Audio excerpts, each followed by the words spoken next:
Josh Hader makes history, Colton Wall makes the play of the year, and just enough timely hitting, and the Brewers are 5-0 against the Pirates. We'll recap it next. You're Locked On Brewers. You are Locked On Brewers, your daily Milwaukee Brewers podcast. Part of the Locked On Podcast Network, your team every day.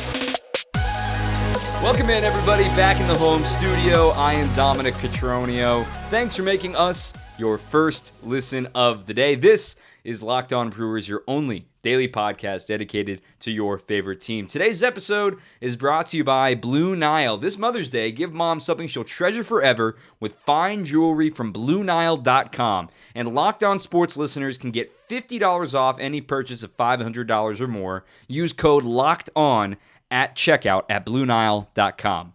Again, I am Dominic Cotroneo. I am the statistician for Bally Sports Wisconsin, bringing you all the news and the nuggets that you want to know about your Brewers as they improve to 5-0 against the Pirates, and they win their 12th game of the season in Wednesday's victory over Pittsburgh, a 3-1 final from PNC Park. They have already claimed the series and will go for their second sweep of the year against the Buccos.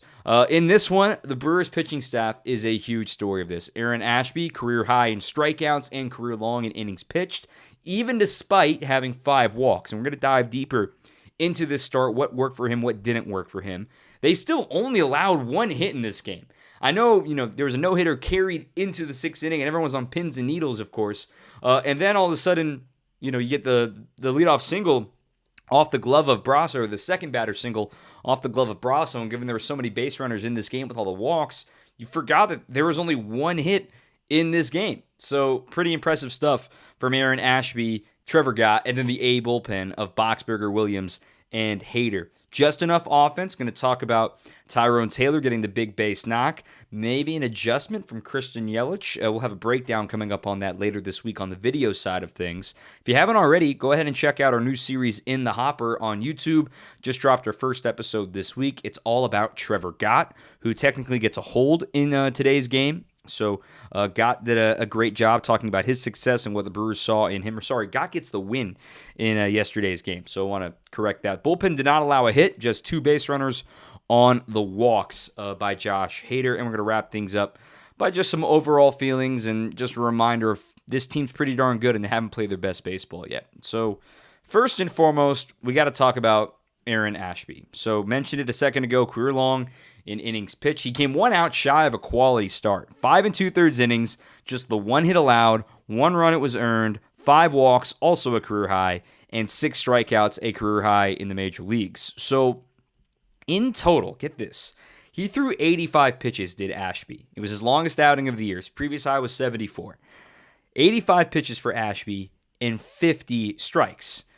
And wait a minute, he had 5 walks. So that means 20 balls on those 4 walks alone. So that means he only threw, of the other, 35 balls total, 20 of them in those walks. So 15 of the other 65 pitches were balls. So when he's on, he is on. And Vinny mentioned this on the postgame show on Bally Sports Wisconsin, that he only had 1 other 3-ball count the entire game, aside from the ones that went to a walk. So basically, he was getting to a 3-ball count and losing the batter. That's going to have to come with maturity. And let us take a step back and remind ourselves, he is 23 years old and getting big league hitters out in tough conditions, too. We can talk about the hitting environment in this one as well. But Ashby delivers. He gets 6 strikeouts, getting the spot start. And we've talked about it all offseason. After a 6-man rotation for the majority of last season, all signs are pointing to a 6-man rotation again this season because Aaron Ashby is too darn talented to keep him down as a swingman in your bullpen. Obviously, they're going to keep a 14-man bullpen or 14-man pitching staff and then an 8-man bullpen for the rest of this next month since they extended the extra man in the bullpen availability by the Players Union and the Major League Baseball. So you can carry 6 starters a lot easier as opposed to carrying a 7-man bullpen with 6 starters. It probably would have been an 8-man bullpen and 5 traditional starters with Ashby serving the swing role along with Brent Suter. Now, for another month, you can keep him traditionally in the starting rotation. However, there are a few more off days coming up and things like that. Some of the deeper numbers diving into the data for Aaron Ashby, one of the things I was really impressed with, aside from the walks, 5 walks obviously, but command otherwise, is how confident he was in mixing his pitches. So when we look at first pitch strikes, on the surface, it doesn't look that great. He had 12 first pitch strikes out of 22 batters faced. However, of those 22 batters, he threw a different pitch. He threw all 4 of his pitches as a first pitch multiple times. He threw his fastball 7 times. He threw his curveball 6 times as a get-me-over. Got it for a strike 5 of those 6 times. He threw a slider 6 times, and he threw a changeup 3 times as well. An example of the fact that he is still feeling out his pitches. He is still learning what he's got in his arsenal. Colton Wong said at postgame, he's electric. Everything moves. Literally everything moves. His fastball has sink to it. We know about the slider and how much horizontal movement it has. The curveball's got that traditional Uncle Charlie look to it, and the changeup falls off the table. Everything moves. He does not throw a straight ball, which makes it that much more complicated to make sure you control the baseball moving forward. He got 5 whiffs on the slider, no whiffs on the fastball today, but he did get a few called strikes on the slider, or rather on the sinker. We're not going to rag on Jerry Meals like we did on Angel Hernandez the other night, but Jerry Meals did not have a good game last night, either behind the plate calling balls and strikes. But Ashby, aside from the walks, I mean, honestly, take a step back. You eliminate those walks, he might have thrown a complete game tonight. He was that nasty. The Pirates had no answer for him, and the ball absolutely was not traveling. What a performance again from Aaron Ashby. He does not get the win, though. He is still sitting without a record this season. But Ashby continues to prove his development is getting better and better. He's feeling out the changeup. He's feeling out the other stuff. When you look at his baseball savant, pitch cluster, when you look at the actual results of where all the pitches were located, he finally wasn't missing up with the slider. And even Craig Counsell mentioned this postgame yesterday, saying when Ashby is on, you can tell because his misses are down. He's not slipping the ball. He's not letting it hang high on the zone. That's where pretty much all of his walks had come in prior to this game. Yesterday, pretty much all the walks were just failed chases. Didn't get a non-competitive pitch, but down or away. He wasn't missing upstairs, missing over the plate. He wasn't allowing that to get to him. And only 1 hit allowed by Ashby. What a great work by him. As far as the rest of the pitching staff, Trevor Gott inherits another couple of runners, and he leaves a runner stranded, I beg your pardon. So now he's a perfect 7 for 7 as far as inheriting runners and leaving them stranded. We talked about that in the Hopper and the series on YouTube. If you haven't already, go ahead and check that out. He's the new fireman because between him and Jake Cousins, you always have the chance for a swing and miss. And that's the sign of a great fireman. It's not about getting the ball in play. It's about, can you get an out as quickly as possible and not letting the ball get in play? To have 2 guys like that, and Trevor Gott's control has been a lot better than Jake Cousins' control has been so far early in the season. He's going to be a very important piece. Now, he's not going to get all the headlines as far as this bullpen goes, but recognize when Trevor Gott is coming into a high-leverage situation, the Brewers are trusting him in these situations. It felt like the Brewers were dominating this game, and remember, they didn't score first. They were down 1-0 through 6 innings. So when they trusting him to get out of a jam in the 6th inning, make sure it's still 1-0 as they go to the 7th, and then they take the lead and turn it over to the A bullpen, Brad Boxberger. We do not appreciate Brad Boxberger enough. Yes, he doesn't get a ton of strikeouts. Yes, he's kind of boring when he's pitching, but that's kind of what you want out of a 7th inning guy. You want it to be calm, relaxed, stress-free. Brad Boxberger has not allowed a run this season. A scoreless 1-2-3 7th inning. Devin Williams is back. I told y'all not to worry. A 1-2-3 8th inning with a strikeout. And then Josh Hader, albeit a couple of walks, all 3 outs were strikeouts. He now matches John Axford for the second most saves in Brewers franchise history. Number 106 on Wednesday night. And get this, there's some wild symmetry with this. It was his 10th save of the season, by the way, which now leads Major League Baseball. But John Axford got his 106 saves from save number 1 to save number 106 in a span of 199 games. From save number 1 for Josh Hader to now last night's save number 106, It took 202 games. So they were only separated by 3 games to reach the same number of 106. We all remember how dominant John Axford was when he first arrived to the Brewers. Obviously didn't end great going to the Cardinals. We can talk about that later. But the fact that Hader is still the best closer in baseball, and he seems like the sky is the limit for him, it's absolutely incredible to watch. Seemed like no sweat, couple of walks, no big deal. Winning run at the plate, big power hitter in Yoshi Tsutsugo, no big deal. I got this. Power Heat, 97, Bayou, see ya. Man, incredible. Absolutely incredible. Pitching staff did their job. Again, only 1 earned run allowed. And again, only 1 hit, too. We'll talk about the defensive play of the year in just a moment. Before we do that, our presenting sponsor, Blue Nile, wants to remind you that you can help out your mom this Mother's Day if she wants a statement piece or if she wants everyday subtle elegance. BlueNile.com has fine jewelry options for every single mom out there. Look, you can shop high-quality classic diamond earrings. You can shop elegant tennis bracelets. You've got pendant necklaces on there, too. They are a great site for you because, look, if you're like me, I don't know much about fine jewelry. They have the best experts on hand 24/7, available via phone or via chat to help you get a memorable gift this Mother's Day. Look, you can celebrate all the special women in your life too, not just for Mother's Day. Keep BlueNile.com in mind so you can easily navigate through the thousands of fine jewelry options at every single price point. So this Mother's Day, you can give mom something she'll treasure forever with fine jewelry from BlueNile.com. And Locked On Brewers listeners can get $50 off $500 or more. And this podcast exclusive offer is only available through Mother's Day. The code is Locked On. Again, Locked On at BlueMile.com. Every order is insured, ships for free, and arrives in discreet packaging that won't give away what's inside. Shop stress-free and find your forever peace. Go to BlueNile.com today. Colton Wong turned in the play of the year. This double play is going to be everywhere here today on Thursday.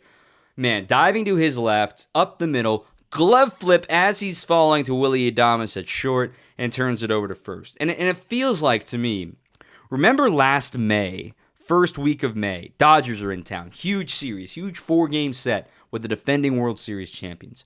And remember that double play he turned off balance, throwing with his body falling away from first base? This was better than that. It was incredible. There is gold on that glove for a reason. What a play by Colton Wong. Because remember, that happens in the 6th inning with runners on the corners and nobody out. Yes, a run scored on the play, but if he doesn't stop that ball gets through to center field, one of 2 things is going to happen. Obviously, the run scores, but there could be runners on the corners still with nobody out and still a 1-0 game. Whereas now, he makes this epic play, turns the double play. Now you got bases empty, 2 outs.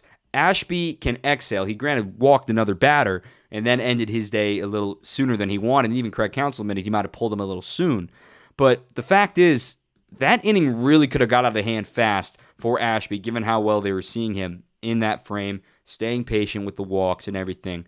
And don't sleep on the play, on the throw by Willy Adames. He had to get rid of that as quick as possible.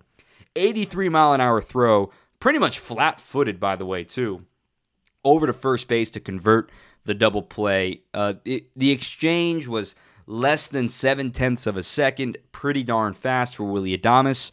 Wasn't even his fastest all time. Man, up the middle defensively, the Brewers have got it going on. They've only committed 1 error in their last 9 games, and that 1 error was on Tuesday night. And even then, it was kind of was that really an error? So, really darn good stuff right now from the defense, which is helping the Brewers pitching staff. But let's get into the offense here, too. Just enough. I know what you're thinking. Well, they only scored 3 runs. Why are you happy, Dom? They were only 1 for 7 with runners in scoring, 1 for 8 with runners in scoring position. Why are you happy, Dom? Look, did you see that first inning? You see those first 3 innings?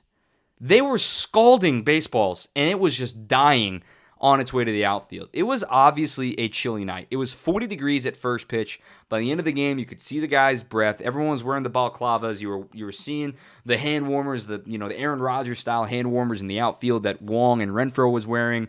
Everyone was bundled up. You saw gloves in the dugout. You saw beanies everywhere. That's already hard enough to hit in alone, let alone getting a ball to travel in. And then I tweeted this, and I still stand by this. Chris Bassett made a great point about how pitchers aren't feeling the balls that well, like as far as getting a grip, the laces, the way it feels, too slick, too soft, things like that. It's also impacting how the ball is coming off the bat. There have been inconsistencies with the baseball the last couple of seasons that Major League Baseball is quietly not saying anything about. And to be fair, why would they say anything about it? But remember, last year they admitted they snuck in two different types of baseballs to get data because, as we know, in 2019, there was clearly something going on with the baseball that season with the ball flying out of the ballpark everywhere. And now, all of a sudden, they may have overcorrected the other direction of that home runs are down, pitchers are losing control. There were more hit batters in the first week of the season than last week. And it's just been wild of seeing... I mean, Willy Adames, the first ball he hit, it looked like he went yard again in the first inning. Absolute ambush, 106 off the bat, 23-degree launch angle, nearly perfect, and it flies out short of the warning track. We all looked at each other like, are you kidding me? That had a 930 expected batting average. That just goes to show you, expected batting average, by the way, does not account for the atmosphere. It's impossible to do that.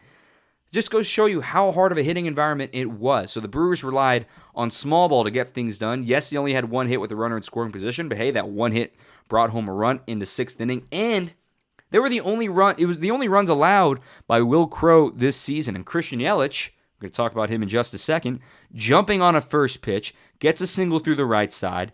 He goes first to third on a Hunter run for a bloop single into center field. And then Rowdy Tellez reaches on a fielding error. They changed it to a fielder's, or they should have been a hit in my opinion. But Tellez reaches on a fielding error by Tsutsugo, even though he was falling to his left. That scored Yelich to tie the game. And then Tyrone Taylor, a clean line drive single in left field to give the Brewers the lead. That was on the fourth pitch of the AB against Will Crowe. That's all the Brewers needed. They didn't get anything else in that frame, but just quick attacking. And this is exactly what I talked about on Monday's episode. The Brewers are being too patient, and they're in that sixth inning. Christian Yelich, ambush single. He leads it off. Renfroe ambushes on the next pitch. He gets on. Third pitch of the AB against Rowdy. He gets on and brings home a run. Now, Taylor worked the count. He worked it pitch by pitch, but he was ahead in the count 2-1, so you don't complain about a guy working the count. He gets a changeup up over the middle of the plate, 106 miles an hour off the bat in the left field. Tyrone Taylor needs to play more, in my opinion. That's now 5 straight games with a hit for Tyrone. I know the batting average isn't that sexy right now. He's still looking for his first homer of the year. He's got 5 extra base hits. I want to see him get more ABs, and he plays a serviceable center field. Obviously, Lorenzo Cain is still an elite center fielder, but Tyrone Taylor is not going to lose you games by playing center field. So I want to see this dude get some more ABs. Consistent at-bats are probably going to help out Tyrone Taylor. And then in the ninth inning, the Brewers got a free insurance run with 3 walks and a hit by pitch. So that was certainly helpful. And the Brewers win this by a final of 3-1. On the topic of Christian Yelich, had a couple folks notice it, tweeted out to me saying, hey, is Christian bouncing his hands right now? Yes, it looks like he is. And I actually have a breakdown coming out today right before the game. If you're listening to this on Thursday, I'm going to have a breakdown coming out just comparing what you may have seen or didn't see in yesterday's game. Just a quick thing that I'm going to post it on YouTube, going to post it on Twitter as well, just to show you what he may be doing. And we're going to dive into the stats on it a little bit in that tomorrow, so I don't want to give away too much. But the point is, when he attacks early, it could be good things happening. And we'll explain the hard hit rates and why it may be a little misleading right now and the launch angles. And we'll get into all of it, a quick little mini in the hopper on Christian Yelich tomorrow. So right now the Brewers are 12-7. The vibes are good. Everybody's excited. And good things are happening. So they're 12-7. We're going to look around. We're going to look ahead at tomorrow. We're going to kind of look at an even assessment of things before today's day game against the Buccos to go for the sweep. Before we do that, tell you about our friends at BetOnline. BetOnline.net is your number one source for all your betting stats and sports info. Sure hope you put some money down on the Bucks, of course. Shout out to them. They beat the Bulls in 5, and we'll be taking on the Boston Celtics. That's going to be a tasty, tasty series. Find all the latest sports developments, league reviews, and news, including basketball playoffs information and NHL playoffs right around the corner too, and here in the MLB season. BetOnline is your continued source for all your sports wagering information. They've got live betting, they've got playoffs, they've got esports, and even more than that. You can head to their website today or use your phone at betonline.net. BetOnline, where the game starts. Freddie Peralta gets the ball today. It's an early start, by the way, so if you're listening to this while you're at the office, you can probably flip on WTMJ and get the game rolling. It's an 11:35 first pitch this morning out at PNC Park. It'll be Freddie Peralta making his fourth start of the year, going up against Jose Quintana. Quintana has got a 3.86 ERA on the young season in his first year in Pittsburgh. It'll be his fourth start as well. 14 innings, 13 hits, 6 runs all earned, 1 homer, 8 walks, and 8 strikeouts, so going to need to be patient against him. Freddie, still quite a few runs allowed against him, but a 7.50 ERA so far this year is not like Freddie. He pitched a lot better in his last couple of outings, including against the Phillies. 8 walks, 16 strikeouts for Freddie, so maybe this is the one that gets him back on track. Again, 11:35 first pitch today on this Thursday before the Brewers come back home for the Cubs. A huge I-94 series this weekend with the Cubs. And the starting rotation for that looks like probably going to have Adrian Hauser on Friday, which would be followed by Eric Lauer on Saturday. And then the question is, do you go with Corbin Burns on normal rest on Sunday, or do you have it be a bullpen day? I imagine you're going to go Corbin Burns on Sunday because you do get an off day on Monday. So Cubs are getting the Brewers, 5-6-1. Look, they're not actually a 5-6-1. What Hauser and Lauer have been doing is Lauer will be coming off of his great Sunday night baseball start as well, and then Burns will get another crack at the Cubs after the tough one on opening day. The Cubs have not announced their starting rotation for this weekend yet. It'll be a 7-10 on Friday, a 6-10 on Saturday, and then a 1-10 on Sunday. Then the homestand continues after the off day on Monday. A home off day are always fun. You got the Reds coming to town for 3 before the Brewers head back on the road down to Atlanta. Looking around the league right now and just talking about some headlines and things that are happening right now in baseball as we get ready to wrap up this episode. Brewers, of course, are still in first place in the Central. Still, standings don't matter in April, but it's fun to say it. They're 12-7. There have been a ton of wins in the National League. What I mean by this is the majority of the National League is above 500 right now. Majority of the American League is under 500 right now. It's been a bloodbath in the American League. Baltimore is 6-12. Boston is 8-11 at the time of recording. They're actually playing right now here as we record. They actually already finished earlier today. They won over Toronto, so they're now 8-11. Chicago's only 7-10. The White Sox, that is. Whereas here in the National League, Pittsburgh's still 8-10, guys. Yes, the Brewers are 12-7, but Pittsburgh's still 8-10. So the National League is off to a much better start because, quite frankly, Arizona's not supposed to be a good team on paper, but they just took a series from the Dodgers. Okay, San Francisco, really good team again. They got 13 wins. Colorado's above 500. They're 10-8. The West looks like a great division right now for the National League. A lot more competitive than maybe we all thought it would be for the Dodgers. Then here in the Central, of course, it's between Milwaukee and St. Louis. In the East, the Mets are off to the best start in baseball, in my opinion. They've got 14 wins to lead the way.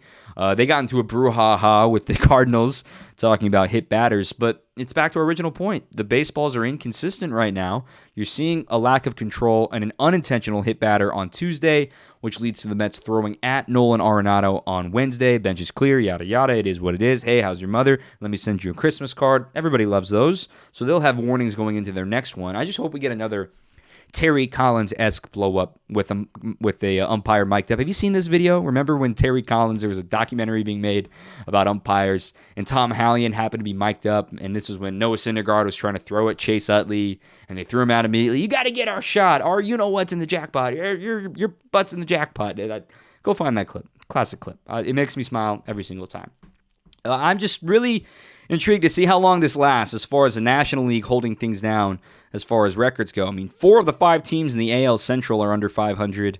The A's are still 9-9. They're playing right now. They're playing the Giants, so they're up 1-0 at the time of recording, so you'll know the result of that one by the time you wake up.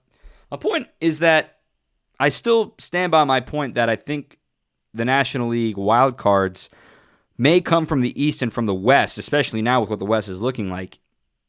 Winning the division is priority number one. wild card may not be available given the way things look right now in the National League and how strong the rest of this league is, the teams you're facing the majority. And remember, even though Atlanta's 8-10, Ronald Acuna Jr. is on rehab right now. He's coming back. So they are still a very scary team to deal with in the East, and that's who the Brewers will be facing next weekend on the road. Quick little easy episode today. Back tomorrow with the day game recap, of course, of today's contest. Freddie on the mound, and be on the lookout for that Christian Yelich breakout on your social media feeds. If you haven't already, subscribe to our YouTube page. We're going to have a ton of content coming out this season, breaking down a little deeper analysis that we can do with video as opposed to over here on a podcast. I'm Dominic Catronio. Thanks so much for tuning in. And again, we'll be right back here tomorrow, wherever you get your podcast, on YouTube. Go ahead and drop a rating, drop a review. If you like it, if you don't like it, it will hurt my feelings, but it's okay. I appreciate you being honest. That's it for this one. We will see you tomorrow. Until then, keep on swinging.